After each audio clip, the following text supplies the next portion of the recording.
За та бүдний өдрийн хамглан үрий Монголын залуучдын холбоо Монголын маш их олон хүүхд залуучуудын өсөлтийн дагуу хүүхдийн паркын асуудлыг хөндөж тавьсан байгаа. Энэ асуудлаар 4 компани захиралд бид нэр албан ёсоор асуулга хөрвүүлсэн. За энэ асуулгад Мак компаниас бидэнд албан ёсоор хариултаа өгсөн байгаа. Бид нэр үндэсний соёлын амралтын хүрээлэнгийн газар дээрээс ямар ч газар эзэмшдэггүй бөгөөд цаашд газар эзэмших сонирхолгүй байгаа гэдгээр албан ёсоор илэрхийлсэн. Иймд бас Мак компанийнхаа хамт олонд баярлалаа гэдэг хэлмээр байна. За үлдсэн 3 компаниас бид нэр хариултыг өнөөдөр албан ёсоор олон нийтийн дунд нээлттэй хэлцүүлэх байдлаар авъя гэд иргэний танхим бид нар хэлцүүлэг тавих хүсэлтийг ирүүлсэн юм аа.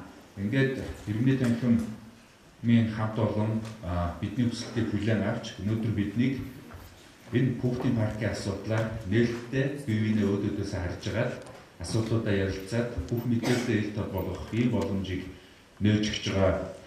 Монголын хүүхд залуучуудын дунд маш их олон тодорхойгүй асуудлууд байгаа.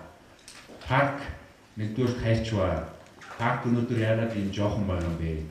Парк дээр яагаад хүүхдийн биш өөр одоо барилга байгууламжууд баригдаад байгаа юм бэ? Парк бас цаашид хэрхэн хөгжих юм бэ? Бид нар парктай байх юм уу, паркгүй байх юм уу?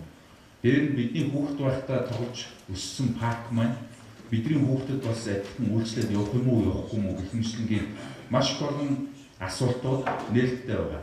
Өнөөдөр бид нар хэн нэгийг буруутгах гээгүй, харин энэ парк дээр яг ямар асуудал болоод байгаа юм? Энэ асуудлыг бид нар хэрхэн шийдэх ёстой юм?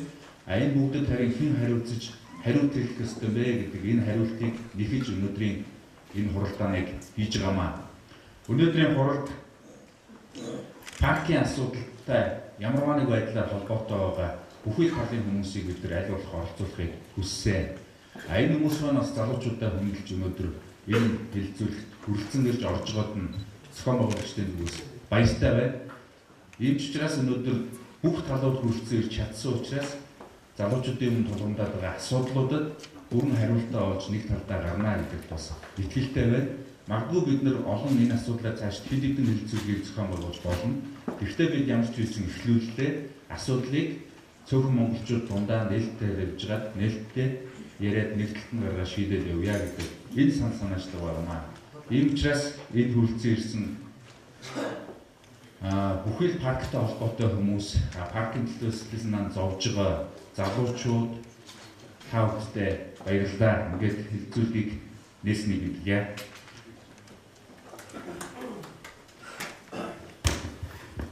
За ингээд та бүхэнд паркийн асуудлаар нэр дурдж бас энэ хэлэлцүүлэгт өргөцсөн хүмүүсийг танилцуулъя. Ингээд хамгийн түрүүнд улсын хурлын гишүүн Намхүү таныг танилцуулахыг хүсэж байна. За мөн парктай холбоотой асуудал нэлээд санаа зовж байгаа манай залуучдын лобби билгийн гишүүн Гамбат гишүүн бас хүрэлцэн ирсэн байна. За ерөнхийлөгчийн зөвлөх үндэсний соёлын амралтын хүрээлэн ХХК-гийн түүзийн гишүүн Ихэн баяр бас хүрэлцэн ирсэн байна.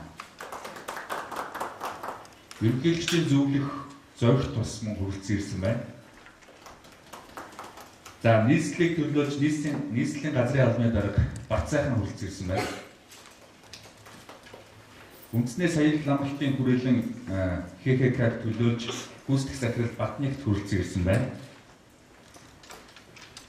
За MCS Group-ыг төлөөлж MCS Properties компани гүйцэтгэх захирал Даваач хүрэлцэн ирсэн байна.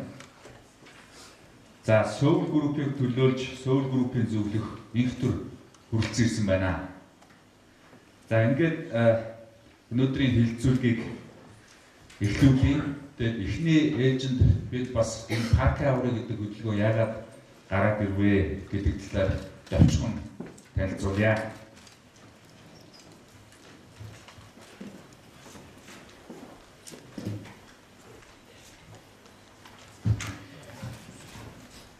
За нийт ард иргэд маань мэдж байгаа энэ паркийн асуудлаар маш их олон жилийн хугацаанд за дээр нь сонгуулийн өмнө хойно маш их олон хилцүүлгүүд болоод хэвлэл мэдээлэлээр янз бүрийн материалууд бол олон гарч ирсэн. Энэ материалуудаас авсан мэдээллээрээ бид нар асуудалд эхэлж хандж байгаа. Яг тэгэхээр бид нар яг л иргэдтэй адилхан мэдээлэлтэй байгаа. Өнөөдөр хуучин парк маань бол маш их олон сайхан дурсамжуудыг залуучууд бидэнд өгсөн байна. Өнөөдөр маш их олон жил бас тухайн паркийн захирлыг хийж исэн бавууд орчгоо бидний донд бас ирсэн сууж байна. Парк маань тухайн үед бол яг л өнөөдөр 35 байсан төрөл хэмжээгээр байсан. Тоглоом нь хуучин ч гэсэн тоглох талбай нь бол хангалттай байсан. Тэр тоглоомын талбай бол хүн болгонд Монгол улсын иргэн болгонд нээлттэй байж чаддаг байсан. За бидний мэдэхгүй байгаа асуултууд маш их олон асуултууд бол байгаа. Мэдж байгаа асуудлууд нь бол 60 оноос эхлээд Монголын өсвөр залуучдын эвлэлийн гишүүд энэ залуучуудын хүчээр хүүхдийн паркийг бол анх талбайг засаж цэвэрлэж свободник гэж энийг бол бий болгосон. 65 оны 10 сарын 9-нд намын төв орооны улс төрийн төвчөөний тогтоолоор Улаанбаатар хотод хүүхдийн паркийг өргөдөн хүүхд залуучдын парк болох ийм шийдвэр бол гарсан байдаг. За энэ паркийг 66 оноос 69 оны хооронд манай залуучдын бүх холбоотын Ленин коммунист залуучдын эвлэл одоо комсомолынхан Болгарын мэрэгжилтнүүд ардсан Германы чөлөө залуучдын эвлэл зөвлөлтийн барилгын 1 2 3 дугаар тэрээст хамтран өөрсдийнхөө өргөдөл байгуулсан байт юм аа. Энэ бол улсын төсвөөс хөрөнгө гаргаж байгуулаагүй ийм парк аа. Одоо байгаа байдлыг бол та бүхэн бэлтгэнэ мэдж байгаа надад хэлүүлнэ. Одоо бид нар хүүхдээс гадна залуучуудад очих газар байхгүй болчиход байгаа. Бид нар хавар спиртүү спортоо аяныг эхлүүлсэн. Спиртээ сонгохоо болио, спортоо сонгоё гэхэд бидэнд нээлттэй газрууд нь ямар газар байгаа юм бэ гэдэг тооллогыг бид нар хийж үзсэн. Энэ тоон дотор энэ хүүхд залуучуудын парк маань яагаад байхгүй байгаа юм бэ? Энд яагаад одоо залуучууд очиж эндээ ядаж болдож болдгүй юм бэ гэдэг асуудал бас ургаж гарч ирсэн. За MCS хотел гэдэг компани хүүхдийн паркт жошид буудал барьж байна гэдэг ийм мэдээллийг бас ард түмэн мэдж байгаа. Тэгээ энэ нь үнэн юм уу, худлаа юм уу гэдэгт бол одоо MCS ч дуграагүй байгаа, хотын удирдлагч дуграагүй байгаа. Энд бид нар хариулт нэгж байгаа. Нийт хүүхдийн паркийн талбай нь одоо 20% нь тоглоомтой болчихсон. Одоо 2 жилийн өмнө байна уу те? Үүдээ нээгээд өнөөдөр хүүхдүүдэд үйлчлэл явж байгаа. Бусд нь яах гэж байгаа юм бэ гэдэг асуудалд бид нар бас хариулт өгч байгаамаа. Энэ акц яваад эхэлсний дараа маш их олон хүүхдүүд, залуучууд, эцэг эхчүүд бидэнд хандж байна. Үнэн худал нь мэдэгдэхгүй маш их олон мэдээллийг ярьж байна. Тэр баруун уртлынх нь газрыг тэдэнд хөргөөр зарах гай явж байна, тиймхүү явж байна гэх мэтчлэнгийн маш их олон мэдээллүүд бидэнд өгч байгаа. Тэр болгоныг бид нар өнөөдөр энэ ярих нь гэхээсээ илүү яг энэ дээр ажил хариуцж байгаа хүмүүс нь юу хийж байгаа юм бэ? Энэ дээр үнэхээр парк байх юм уу эсвэл жаштуул болчих юм уу гэдэг асуултанд бид нар хариулт нэгж байгаамаа. Сөүл группийн хүүхдийн паркт ресторан паб ажиллаж байгаа энэ асуудал бас асуулт нэгж байгаа. Хуучин Тоя ресторан гэдэг хүүхдийн ресторан байсан. 96 оноос эхлээд түрээсээр 10 жилийн хугацаанд авсан гэж байгаа. Энэ түрээсийн хугацаанд дууссан юм уу, дуусаагүй юм уу? Одоо ямар гэрээтэй байгаа гэдэг энэ бүх асуудал дээр бас хариулт нэгж байгаа. Иточо корпорац гарч ирээд Диснейленд болгоно гэж хэлээд энэ паркийг хотоос гэрээ хийж авсан байдаг. Тэр үед бас хэвлэлээр маш их олон мэдээллүүд цацагдж ирсэн. Энэ Иточо корпорацийн Диснейленд хаана байна вэ гэж бид нар бас асууж байгаамаа.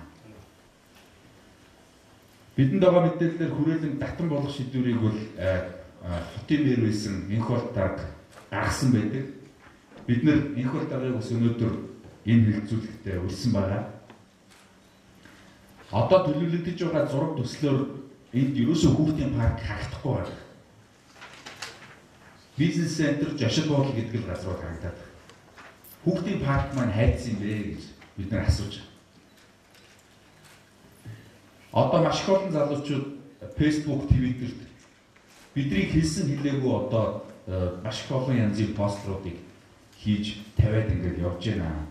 маш их олон залуучууд энд илүүцэж байна. Гол нь бидэнд хариултаа хэлээч. Бид нар яагаад бие биенээсээ юм нуугаад байгаа юм бэ?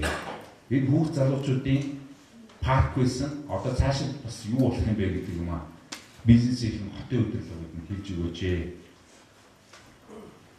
За ерөнхийдөө бидний өнөөдөр асуух гэдэг асуултуудын ерөнхий том юм байна. Тийм учраас одоо ингээд асуултуудаа хариултаа авч эхэлье гэж бодож байна. Тэгээ эхний танилцуулгыг буюу одоо энэ газартай холбоотой асуудал ямар хүчинд байгаа юм бэ?